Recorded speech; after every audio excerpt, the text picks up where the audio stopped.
Hey, it's Jang here with a look at the LEGO DC Comics Superheroes Heroes of Justice Sky High Battle set from Batman vs. Superman Dawn of Justice. But that's way too long of a name. Let's just call this what it is. It's the Dawn of Justice Batwing set. It's all about this Batwing, well, and the figures too, but this is the major focus of it, and this thing's pretty cool.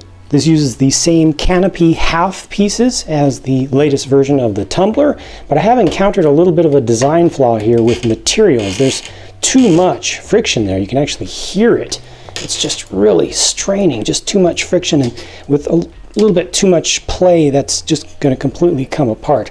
I wouldn't be surprised if they came out with a minor recall for that. The parts are just fine as far as how they go together, the overall set design here, but just the materials just stick to each other too much. Getting beyond that, the Batman figure is able to fit in with his cape on, and he's not attached with any studs. They're just wedging the feet in. It's a very good technique that makes it very convenient to get your figure in and out. And then just have a single sticker for the console, which is showing the targeting of the Lex Corp helicopter. At the very front of the Batwing is this 6-shooter, which works by just turning this knob right here, and that will just shoot off all of those individual stud pieces one at a time. These will very easily get lost, but they do include some spares in the set.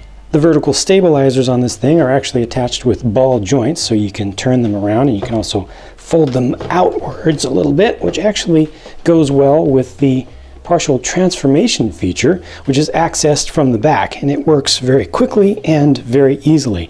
And this matches what you'll end up seeing in the movie. It is able to fold the wings up like that, so they come together. Now, this thing does not look good from the underside at all. I'm not happy with the use of the very square pieces and the light gray there, because that's just that's not hot. That's not a hot look. Overall, the action is phenomenal. It's built in very nicely. Like I said, it works quickly and easily. Rotates the engines upwards as well, probably for landing and takeoff in a small space. It's smooth. It's nice and smooth. But once you bring that up, man, if only they had done these at least in black, or at least in dark gray. But I just don't like that look. It looks completely unfinished. The Lex Corp helicopter here has a completely new build and design to it, unlike anything I personally have ever seen from LEGO. Almost feels like they brought in a new designer for this. It's so different. The black pieces on the sides here are actually vertical stabilizer pieces. They've got the Speed Champions style of canopy piece on the front.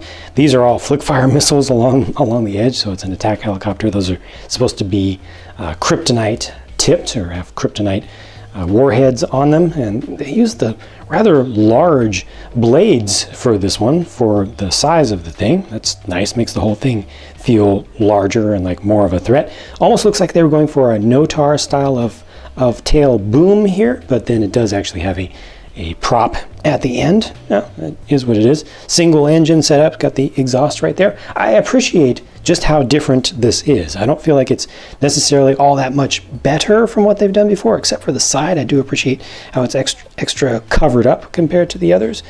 And it's still very easy to get access to the figure in there, you know, by using those stabilizer pieces. It leaves extra room on the side for the arms to fit in. The all-star cast of minifigures in this set includes the Dawn of Justice version, of course, of Batman, and also Superman, and also Wonder Woman. Now, Batman includes this new harpoon launcher piece, which is a brand new mold for 2016. It does not actually launch the thing, but I think that's just fine. It's rather bulky looking, but you can pull the harpoon end out of there. Wonder Woman is looking good with the dark red and dark blue main colors, and they've got a print on her left arm. They've got an identical print on her right arm as well. Those are also brand new hair molds for both Superman and Wonder Woman. All three of them get pretty serious alternate faces, and there's a look at the backs of those two torsos under the capes. Here's a closer look at Lois Lane and Lex Luthor. Lois has the camera in hand, and Lex has a blaster pistol, a design that's been around for a little while, but it's effective enough. Back torso prints, and only Lois gets an alternate face out of these two. It's a pretty strong set with some fresh design ideas, some new parts and new colors. It's too bad about the underside of the Batwing when it's all folded up. Fortunately, most of the time you don't see that. It's also too bad about the canopy piece. I didn't have that much trouble with the tumbler version, so this may be batch related, and perhaps not a lot of folks will actually encounter that issue, but it is something I did want to point out. I think the minifig selection is a major highlight of the set. I mean, no just general unnamed generic characters. These are all major characters that everybody who follows DC Comics knows well and has known for many years. So I think it's really great to be able to get the latest movie versions of all of them in one single set. Let me know what you think of the set by leaving your personal thoughts down in a comment based on what you've seen here. Thanks so much for watching, and I'll talk to you again soon.